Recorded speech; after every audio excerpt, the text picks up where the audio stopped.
줄이 길게 늘어선 맛집 앞을 지나갈 때 당신은 어떤 생각이 드십니까? 아, 저기 사람들이 저렇게 줄을 서 있으니 분명 맛있겠다. 한 번쯤 가보고 싶다. 그런 생각이 드는 게 보통입니다. 그런데 잠깐만요. 그 줄 서는 맛집 바로 옆에 있는 식당은 어떻습니까? 손님이 하나도 없어서 주인이 멍하니 밖을 바라보고 있습니다. 아마 많은 분들이 이렇게 생각하실 겁니다. 저 집은 곧 망하겠구나. 왜 저기 사람이 없을까? 메뉴가 별로인가 보다. 그런데 현실은 정반대입니다. 줄 서는 맛집 옆집은 생각보다 훨씬 오래 버티고 오히려 함께 잘 되는 경우가 더 많습니다. 이게 무슨 말도 안 되는 소리처럼 들리시죠? 오늘은 그 이유를 완전히 파헤쳐 보겠습니다. 여러분의 상식을 한 바퀴 뒤집어 드리겠습니다. 여러분, 동네 골목을 한번 떠올려 보십시오. 어떤 거리는 식당이 50m 간격으로 쭉 늘어서 있고 어떤 거리는 딱 한 집만 덩그러니 있습니다. 보통 사람들은 생각합니다. 식당이 많으면 경쟁이 너무 치열해서 다 같이 망하는 거 아니냐. 특히나 줄 서는 핫플레이스가 하나 있으면 그 주변은 그림자만 드리워질 거라고 착각합니다. 저 집 때문에 우리 집은 죽었어. 줄 서는 집이 가져가고 남은 찌꺼기만 먹는 거지. 같은 푸념이 실제 자영업자들 사이에서도 심심찮게 들려옵니다. 저도 주변에서 이런 말을 직접 들어본 적이 있습니다. 어떤 분은 맛집 하나가 동네 상권을 다 망쳐놨어요. 사람들은 그 집만 가고 우리 집엔 코빼기도 안 비춰요 라고 말하더군요. 하지만 이건 마치 축구장에서 골을 넣는 선수만 같이 있고 공을 연결해주는 미드필더는 필요 없다고 말하는 것과 똑같은 착각입니다. 골 넣는 석자는 선수가 혼자서는 공을 잡을 수 없듯이 맛집도 주변 상관없이 혼자서는 장사가 안 됩니다. 실제로 유명 맛집이 하나 있는 골목을 가보면 그 옆집들도 제법 손님이 들어차 있는 모습을 자주 볼 수 있습니다. 왜일까요? 사실 이 현상을 이해하려면 우리가 식당을 볼 때 단순히 음식을 파는 곳으로만 보는 시야를 완전히 깨야 합니다. 본질은 식당이 아니라 유동인구를 만들어내는 발전소이기 때문입니다. 줄 서는 맛집은 그 자체로 하나의 거대한 자석입니다. 그 집 하나가 수백 명, 많게는 수천 명의 사람들을 하루 종일 그 거리로 끌어당깁니다. 이게 무슨 뜻이냐면 그 맛집 덕분에 그 거리의 유동인구가 폭발적으로 늘어난다는 뜻입니다. 사람들이 식사를 하려고 왔는데 줄이 너무 길어서 포기하거나 이미 배가 불러서 나왔는데 옆집에서 디저트를 사거나 혹은 맛집이 문을 닫는 저녁 9시 이후에 주변 식당으로 흘러 들어갑니다. 이게 바로 집적 이익과 낙수 효과의 핵심입니다. 쉽게 말하면 큰 강물이 흐르면 그 지류에도 물이 고이듯이 맛집이라는 큰 물줄기가 주변에 물을 대주는 겁니다. 줄 서는 맛집은 경쟁자를 죽이는 암살자가 아니라 주변 상권 전체에 물을 대는 저수지인 셈입니다. 이 저수지가 없으면 주변 땅은 메마르지만 저수지가 있으면 모든 식물이 함께 자랄 수 있습니다. 자, 이제 숫자로 확인해 보시죠. 한 조선일보 기사에 따르면 사람들은 줄이 길다는 사실 자체를 맛의 증명처럼 여깁니다.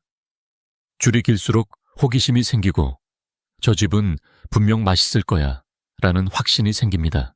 그런데 재미있는 점은 이 맛집에 왔던 사람들 중 상당수가 대기표를 받고 기다리는 동안 주변을 기웃거린다는 겁니다. 어떤 조사에서는 대기 시간이 30분을 넘어가면 고객의 약 40%가 주변 다른 가게를 방문하거나 적어도 그 가게의 메뉴를 눈여겨본다는 결과가 있습니다. 즉, 줄 서는 맛집은 자기 매출을 올리면서 동시에 옆집의 잠재 고객을 광고 없이 데려다주는 셈입니다.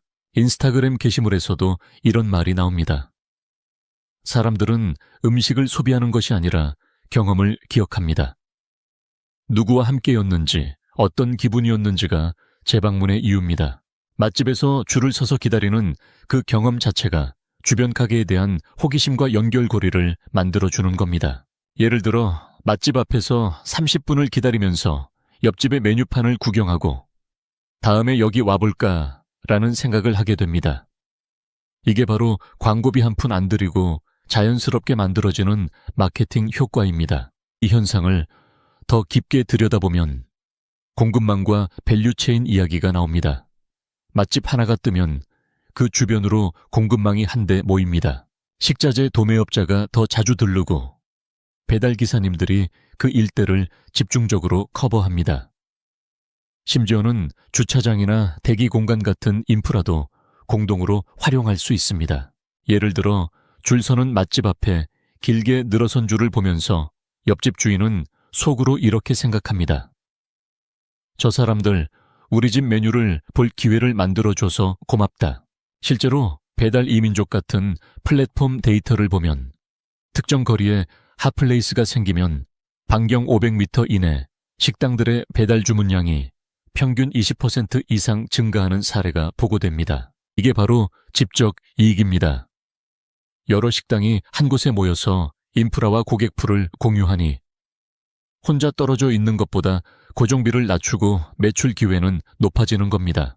마치 대형마트 하나가 들어서면 주변의 작은 가게들이 오히려 더 번성하는 것과 같은 이치입니다. 대형마트가 유동인구를 끌어모으면 그 주변의 작은 빵집이나 커피숍이 함께 이익을 보는 겁니다. 맛집과 옆집의 관계도 똑같습니다. 자, 여기서 반박이 나올 수 있습니다. 아니, 그래도 옆집이 맛이 없으면 망하는 건 마찬가지 아니냐. 줄 서는 집이 좋은 건 알겠는데 결국 실력 싸움 아니냐. 이 말은 일리가 있습니다. 실제로 줄 서는 맛집 옆에 있는 모든 가게가 성공하는 것은 아닙니다.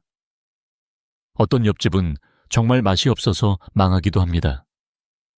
하지만 중요한 건 그 옆집이 존재 자체로 버틸 수 있는 이유가 뚜렷하다는 점입니다. 맛집에 왔던 사람들이 대기 시간 동안 옆집 메뉴판을 보고 다음에 여기 한번 와볼까 라는 인식을 심습니다.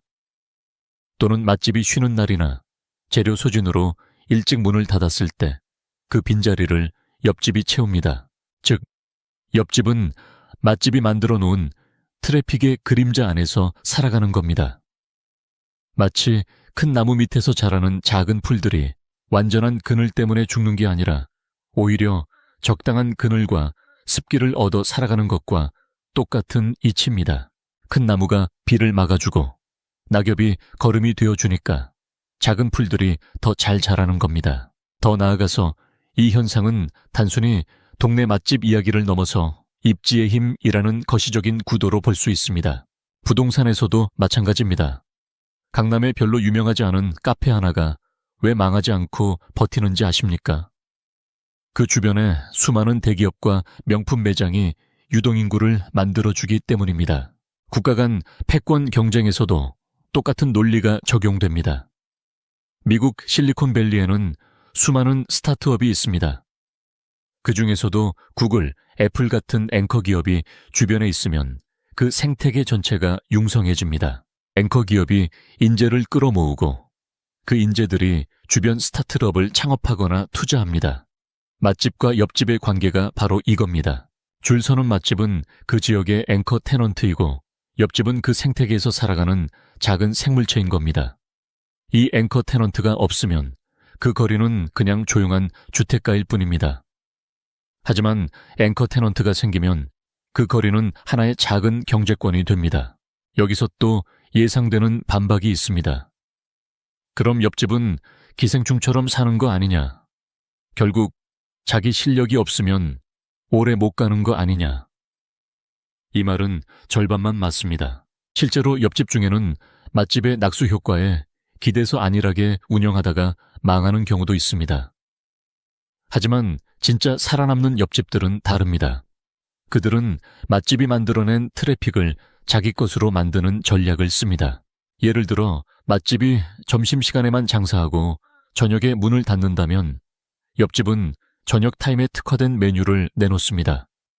혹은 맛집이 고기가 메인이라면 옆집은 해산물이나 면 요리로 차별화를 둡니다.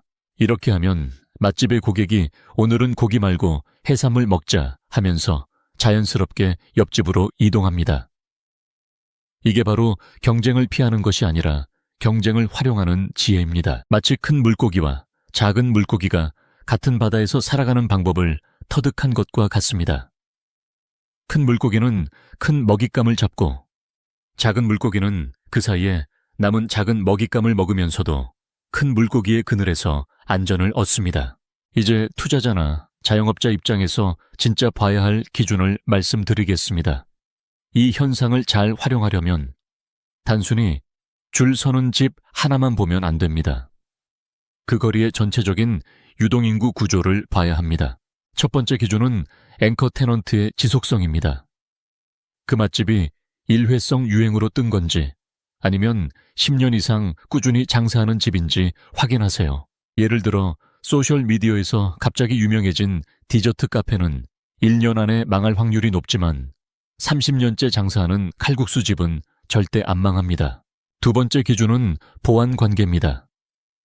맛집과 옆집이 같은 메뉴를 팔면 결국 둘 중 하나는 죽습니다. 하지만 메뉴가 다르고 시간대가 다르면 서로를 살리는 공생관계가 형성됩니다. 세 번째 기준은 공급망 공유 가능성입니다. 같은 도매상에서 식자재를 사거나 같은 배달 대행사를 쓰면 고정비가 확 낮아집니다. 이 세 가지 조건을 만족하는 옆집은 맛집이 아무리 잘 나가도 절대 망하지 않습니다. 물론 리스크도 솔직하게 말씀드려야겠습니다. 가장 큰 리스크는 맛집 자체가 망하는 경우입니다. 맛집의 주인이 바뀌거나 맛이 떨어져서 줄이 사라지면 그 거리 전체의 유동인구가 싹 빠져나갑니다. 그러면 옆집도 같이 타격을 입습니다. 또 하나는 임대료 폭등입니다. 맛집이 뜨면 건물주가 임대료를 팍팍 올립니다. 옆집이 매출이 늘었다고 해도 임대료 상승분을 감당하지 못하면 결국 나가야 합니다. 이건 부동산 시장에서 자주 보이는 패턴입니다. 실제로 서울의 유명 맛집 거리에서는 임대료가 2배, 3배로 뛰는 경우가 허다합니다. 그럼에도 불구하고 옆집들은 그 자리를 지키려고 애씁니다. 왜냐하면 그 거리 자체가 하나의 브랜드이기 때문입니다. 리스크가 크지만 그만큼 기회도 크다는 뜻입니다. 중요한 건 이런 리스크가 있다고 해서 이 현상 자체가 부정되는 건 아니라는 점입니다. 오히려 리스크를 알고 있으면 더 냉정하게 판단할 수 있습니다. 자, 이제 결론을 내려보겠습니다. 지금 당장 여러분이 하지 말아야 할 것은 이것입니다. 줄 서는 맛집 옆집은 무조건 망한다는 편견으로 주변 가게를 무시하지 마십시오. 대신 이렇게 보십시오. 줄이 긴 집이 있으면 그 옆에 있는 가게가 어떤 전략으로 버티는지 관찰하십시오. 메뉴가 다른지, 영업시간이 다른지, 아니면 완전히 같은 메뉴로 정면 승부를 하는지. 그 관찰이야말로 진짜 시장의 구조를 이해하는 첫걸음입니다. 동네 맛집 하나에도 이렇게 깊은 경제 원리가 숨어 있습니다. 주식시장에서도 마찬가지입니다. 유명 기업 하나가 뜨면 그 공급망에 속한 조용한 회사들이 같이 올라가는 경우가 허다합니다. 눈에 띄는 주인공만 보지 말고 그 주변에서 같이 사는 조연들을 주목하십시오. 여러분의 통찰력이 한 단계 더 깊어지길 바랍니다. 도움이 되셨다면 구독과 좋아요 부탁드립니다. 오늘도 긴 영상 시청해 주셔서 감사합니다.